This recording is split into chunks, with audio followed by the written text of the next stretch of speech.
The D-Rex is not the only mutant in Jurassic World Rebirth. David Koepp himself confirms this to Empire Magazine ahead of their big Jurassic World Rebirth exclusive next week. Before we talk about what this mutant is exactly, there are some other noteworthy bits of information in this new article. Gareth Edwards says of the D-Rex, which is officially named Distortus Rex, as we covered in yesterday's video, that we are supposed to pity it as much as we ought to fear it. Gareth wanted us to feel sorry for it as well as terrified, because its deformities have caused it some pain and there's an encumbrance to it, ILM's David Vickery tells Empire Magazine.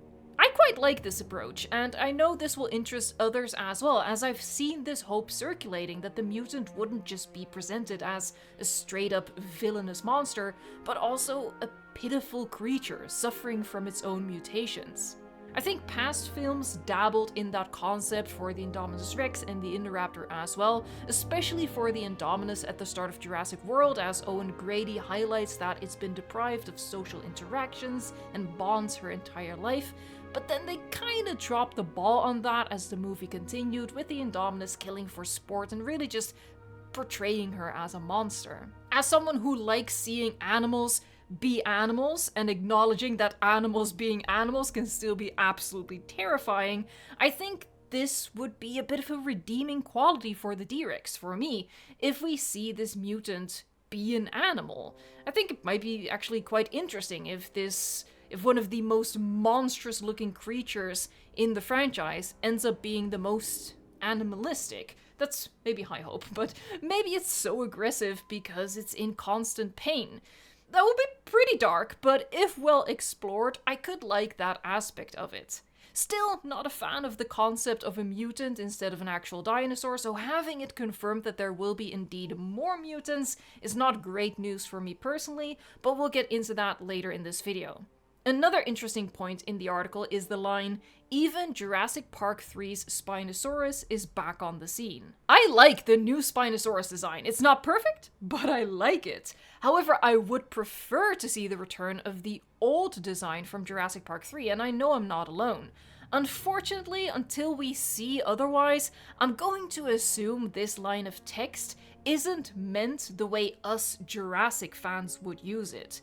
When we in the fandom say Jurassic Park 3's Spinosaurus, we mean either that exact Spinosaurus, that exact individual, or at least that exact design.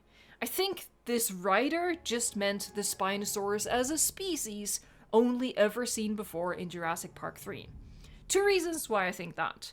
One, it would be a major spoiler, I think, to reveal that this early on, and two, I think it would be overkill to add a fourth Spinosaurus on top of the three new ones we've already seen, on top of all the other dinosaurs we already know are in this film. So, if you are a fan of the Jurassic Park 3 Spinosaurus and you want to see its return, I would advise caution. I would say don't get too excited. Or conversely, if you don't want to see that design return, don't get too worried, because I don't think this means what we would assume it means. These writers aren't super fans of this franchise the way we are, so they don't mean these lines the exact way that we would mean them. That's just my 2 cents on that.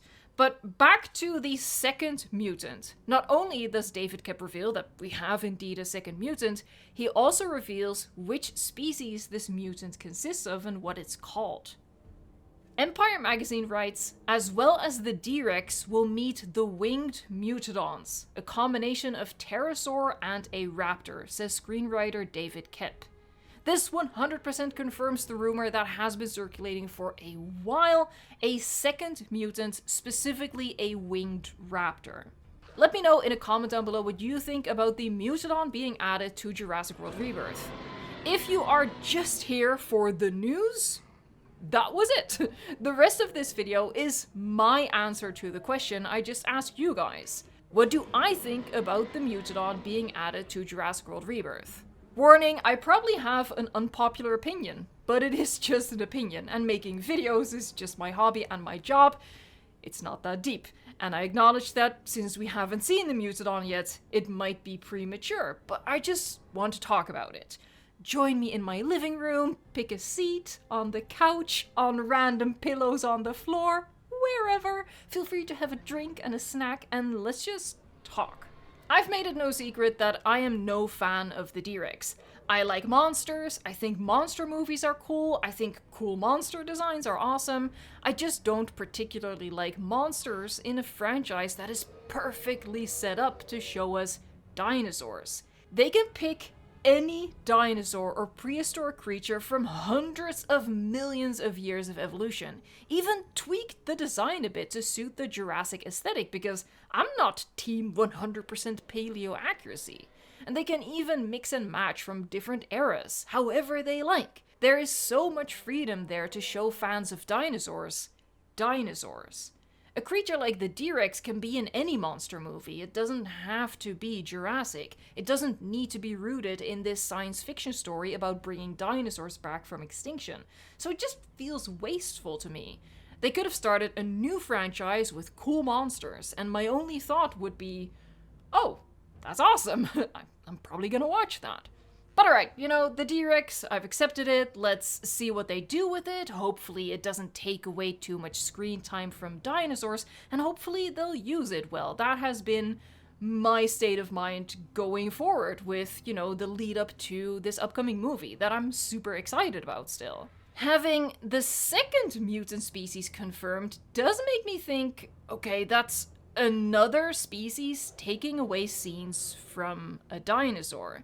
And yeah, maybe it looks cool, and yeah, maybe they'll use it well, just like the D-Rex. I still have hope for that. But I'm also still of the opinion, you could have just picked a dinosaur species, David, and write something incredible about that. Obviously, Jurassic World Rebirth still has plenty of dinosaurs. It might even prove to have too many dinosaurs, because off the top of my head, we have T-Rex, Spinosaurus, Velociraptor, Titanosaurus, Dilophosaurus, Parasaurolophus, Ankylosaurus, Maiasaura, and of course we have Mosasaurus and Quetzalcoatlus. Plenty of dinosaurs and other prehistoric creatures. To the point where I gotta wonder, not only couldn't you have replaced the mutants with real dinosaurs, but even, did you really need to Frankenstein 2 additional species on top of the dinosaur roster you already have? Really? You needed 2 more antagonistic animals in your script? So for me, 1 mutant was already unnecessary, and now a second mutant is extra unnecessary. Also, Mutadon? Really? Distortus Rex and Mutadon. Look, definitely sounds like cool toys for kids, sure. And I'm cynical enough to think that that's the main point, because they even have Gareth Edwards promoting the D-Rex toy in the interview, saying, I'd like to buy the toy of it when it comes out. But I think Distortus Rex, and especially Mutadon, sounds off for a movie that they keep touting as a love letter to the original. It harkens back to the original Jurassic Park.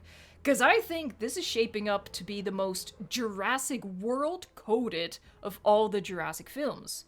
Jurassic World had 1 hybrid, Jurassic World Fallen Kingdom had 1 hybrid, Jurassic World Dominion had no hybrids, and I thought, oh, cool, this is the direction I like. But instead, someone grabbed the wheel and steered it the opposite way, and now we have 2 hybrids. Whether that turns out good or bad remains to be seen. People, for some reason, love to ignore me when I say that I'm still excited for this film, and I'm going in with a lot of hope that I'll still enjoy it, in spite of the fact that it's clearly not my idea of a perfect Jurassic sequel. And whether or not I end up liking or disliking it doesn't mean it'll be the same for everyone, obviously. So if you like mutants, then if anything, I'm jealous of you, because this franchise that used to feel tailor-made to my autistic interests is shifting more and more towards pleasing a very broad kaiju fanbase. It just makes me a little sad that they had this franchise perfectly set up to just show us awesome dinosaur action, and instead they're wasting that entire premise that Crichton built up with his first novel. They're wasting it on monsters that you can easily have in a separate franchise or standalone movie. Alright, so about a minute or so ago, maybe less, I said, now we have 2 hybrids. And I bet that since I said that just now, I've already had people comment, they're not hybrids, they're mutants, and that's entirely different. Because that has been the big defense for the past months. Whenever someone expressed exasperation at Jurassic World Rebirth doing another made-up movie monster, like the Indominus, like the Indoraptor, the response has been, those two were hybrids, Rebirth has mutants, it's not the same. And no, mutants and hybrids aren't the same.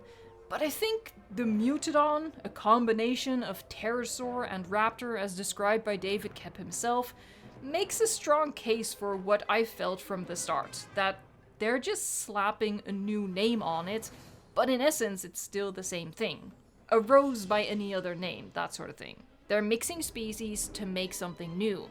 Whether it was made accidentally or not, whether it turned out messed up or not, the description of the Mutadon very much just sounds like a hybrid. The name Mutadon itself feels like a distraction tactic, a combination of a pterosaur and a raptor, but instead of calling it a Pteroraptor or Terroraptor, instead of using a standard naming convention of a hybrid like Spinoraptor and Spinoceratops, they snuck part of the word mutant in there like subliminal messaging, only it feels dishonest to me, like a subliminal lie. David Kep said, "We saw in some of the previous Jurassic World movies that their experiments made dinosaurs bigger, meaner, scarier, and it occurred to me and Steven Spielberg that those can't all have gone well. Yeah, in previous Jurassic World movies, they made the dinosaurs bigger, meaner, and scarier by mixing the DNA of several species, both from extinct and extant animals. They made hybrids. And the twist that Rebirth is going for is that these experiments, these hybrids, failed and led to some grotesque monsters that they're calling mutants, instead of the Indominus and the Indoraptor, which were fairly successful experiments. They cooked up fairly well in the lab. Not perfectly, but good enough. On paper, the Mutadon sounds like a pretty straightforward hybrid. Now, the Distortus Rex doesn't, but I suspect the movie will give us some hints about what kind of DNA got mixed up with a T-Rex to lead to the D-Rex. My point here is that it doesn't feel new to me. To me, it feels like a retread of the hybrids of the past, but this time failed. Which, I don't know, wasn't Scorpius Rex also already supposed to have been a failed experiment? And I think even Indoraptor, it was hinted at that it wasn't quite right either. I could go along with the argument that, at least mutants are something new, something fresh, something surprising, instead of just another dinosaur. I could go along with that if I agreed that to be true, but I don't. I don't think it's new, I don't think it's fresh, I don't think it's surprising. So the whole D-Rex Mutadon thing is, at the moment, very underwhelming and disappointing to me. Again, they might have super cool scenes that have me on the edge of my seat, I hope that's the case. But right now, the way I look at it is, the movie might still be awesome in spite of the mutants, but not because of the mutants. I understand that for other people, the opposite is the case. I'm just stating my opinion. This video was scripted, but just a single off-the-cuff draft, no editing, no rewrites, so I hope I got my point across. Probably not, though. I probably just waffled a lot. But if you've made it this far, I appreciate it. If you've missed yesterday's news, check out that video on the channel, linked right here. Thank you so much for watching, liking, subscribing, and until next time, fingers crossed for a second trailer soon.